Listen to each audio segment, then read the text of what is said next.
హరే కృష్ణ. ముందుగా పద్మజ గారు, చిట్టి గదల పద్దు గారు, మీకు పుట్టినరోజు శుభాకాంక్షలండి. మీరు ఎలాంటి పుట్టినరోజులు ఎన్నో జరుపుకోవాలని, ఆ కృష్ణయ్య ఆశీస్సులతో, వాసవిమాత ఆశీస్సులతో ఎప్పుడు ఆనందంగా ఆరోగ్యంగా ఉండాలని మనస్ఫూర్తిగా కోరుకుంటున్నాను. ఇదిగో నా ఆషాఢ మాసం గోరింటాకు.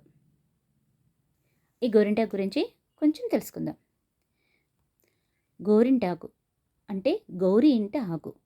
వాడుక భాషలో గౌరీ ఇంట ఆకు వల్ల గోరింటాకు గోరింటాకు అనుకుంటున్నాం. ఈ గోరింటాకు పార్వతీదేవి రజస్సులైన సందర్భంలో జన్మించింది కనుక స్త్రీ గర్భాశయ దోషాలను తొలగిస్తుంది.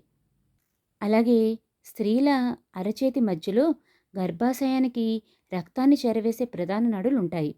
వాటిలో ఉన్న అతి ఉష్ణాన్ని తొలగించి దేహాన్ని చల్లబరుస్తుంది ఈ గోరింటాకు.